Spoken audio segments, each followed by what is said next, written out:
Topic है 19 सप्ताह 19 का कार्य दिवस 2 की कार्य योजना। उसका हमें इसका डेमो देना है, हम बच्चों को क्लास में कैसे पढ़ाएंगे। हमें जो दिवस 2 है उसकी कार्य योजना हमें प्रदर्शित करनी है। तो पहला कालांश है मौखिक भाषा विकास। तो सबसे पहले तो 3 से 5 मिनट सौहार्दपूर्ण वातावरण बनाने के लिए सत्यम कविता। आज रसोई घर की खिड़की मुन्ना मुन्नी खोल रहे हैं, अंदर देखा चकला बेलन चाकू छलनी बोल रहे हैं। बच्चों से फिर थोड़ा से कुछ क्वेश्चन पूछ सकते हैं कि बच्चे आप लोग क्या खाना खा के आए हैं और ये खाना कहाँ बनता है, बताएंगे रसोई में, और रसोई में क्या क्या चीजें यूज होती है, रोटी काय से बनती है, फिर हम काय में बनाते हैं। बच्चे खुद बताएंगे कि हम चकला बेलन मम्मी यूज करती है और गैस या चूल्हा। रसोई का चित्र उनके दिमाग में आ जाएगा। आप लोग कुछ प्रश्न कर सकते हैं इसमें, जैसे चकला बेलन इस्तेमाल किया, ये यहाँ की भाषा झांसी की भाषा का शब्द है, लेकिन यहाँ जो है अपन जहाँ शिक्षा दे रहे हैं वहाँ की भाषा शायद बच्चे ये तो क्या समझे इसको, तो आप लोग बोल सकते हैं कि मैडम उसको चकला बेलन किसको कहते हैं।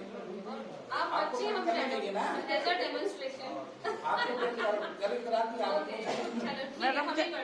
मैडम चकना बेलन किसको कहते हैं? मम्मी रोटी काय पे बेलती, उल्सा बिल्ला और बिल्ला को बोला तो बेला। कहीं कहीं उर्सा भी नहीं जानते हैं, और सुन लो पटा बेलन को शायद बेलन ही बोलते हैं और भी कुछ बोलते हैं। तो सीधा फिर उनको क्षेत्रीय भाषा में बहुत सारी भाषा में लेकर आगे जाना है, क्षेत्रीय भाषा से, ठीक है। इससे वो आपसे मौखिक भाषा विकास है कि उनको हिंदुस्तान की भाषा से हमारी भाषा में कितना जोड़ पाए। 15 से 17 मिनट हम लोग मौखिक भाषा विकास में चित्र पर समृद्ध चर्चा करेंगे। उसके बाद जब उन्हें चित्र दिखा देंगे तो उनसे प्रश्न पूछेंगे, वो क्या बोल रहे हैं वो सुनेंगे। सुनना और बोलना है मौखिक विकास, तो वो सुन रहे बोल रहे। फिर इसके बाद उसमें चित्र पर चर्चा, उसमें कार्य करना है। तो उन्हें 5 चित्र दे देंगे और बच्चे से कहेंगे कि इनमें से आप कोई एक चित्र बनाओ। कोई 5 भी बना रहा है, कोई 1 भी बना रहा है, हो सकता है कोई गचड़ो गचड़े करके आ जाए। तो लेकिन हमें सबको गुड ही बोलना है, क्योंकि अभी उनकी रेखाएं बनना चालू हुई हैं, वो बहुत अच्छे से प्रॉपर वे में बना नहीं पाते हैं। नेक्स्ट सेकंड पीरियड है, सेकंड कालांश है हमारा कार्य पुस्तिका पे कार्य। तो कार्य पुस्तिका पे कार्य, तो इससे पहले हमने जो पढ़ाया है उसमें जो हमने जिस मात्रा पे काम किया, जिस वर्ण पे काम किया, 3 से 5 मिनट उन वर्ण और उन मात्राओं का अभ्यास करते हुए वाक्य पठन करना। ओनली 3 से 5 मिनट। हो सकता है हम 2 वाक्य पढ़वाएं, जानने के लिए बच्चा कितना सीखा।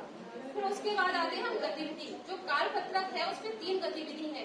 तो पहली गतिविधि में हमारे ओ की मात्रा की पहचान। ओ की मात्रा की पहचान पहले तो उन्हें बताएंगे और इसमें हम बोर्ड पर भी लिखेंगे बड़ा बड़ा ओ और ओ की मात्रा। और उन्हें कुछ जो वर्ण सिखाए जा रहे हैं उसमें ओ की मात्रा का लगाते हुए परिचय करवाएंगे। का में हमने बोला अब हम इसमें ध्वनि जागरूकता पैदा करेंगे। क को ना नो में चा टो पा रा ता। इस तरह से ये हमारी पहली गतिविधि हो जाएगी।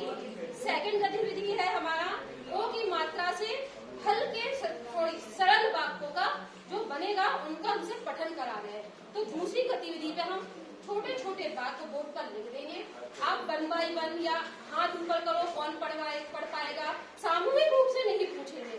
फिर वो क्या रहता है, हमें ये समझ में नहीं आता कि बच्चा कौन सा पढ़ रहा कौन सा नहीं पढ़ रहा। इसलिए हम 1 by 1 करके एक एक बच्चे से ओ की मात्रा के बाद पढ़वाएंगे। इस तरह से हमारी गतिविधि तो कंप्लीट हो जाएगी और इसके लिए समय हमारे पास है 7 से 10 मिनट। अब आते हैं तीसरी गतिविधि। तीसरी गतिविधि है अब हमें उनसे निकलवाना है उन्होंने ओ की मात्रा कितनी सीखी। जैसे हमने बोला गा से गोल, अब आप मैडम आप बोलिए ता से ना से नोट। हो सकता है बच्चा अटक जाए क्योंकि वो नोल बोलेगा तो कान सब, लेकिन उसके वर्ड को हमें सार्थक में बाद में लाना। अभी हमें केवल सीधा सीधा उसे तो कान सबसे मिलाना है। ऐसे ही बच्चा धीमे धीमे करके रोटी तोता मोटा गोल चौकोर सब बताने लगेगा। जब ये हो जाएगा अब हम आते हैं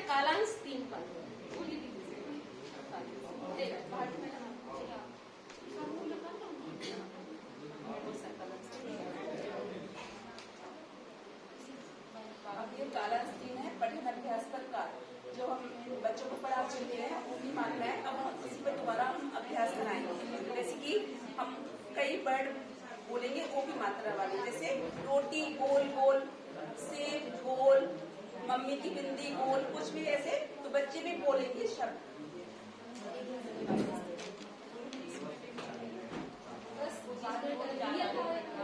और कालांश 3 में रिमीडियल कार्य, तो 20 मिनट पठन अभ्यास और 20 मिनट रिमीडियल कार्य। बहुत अच्छा।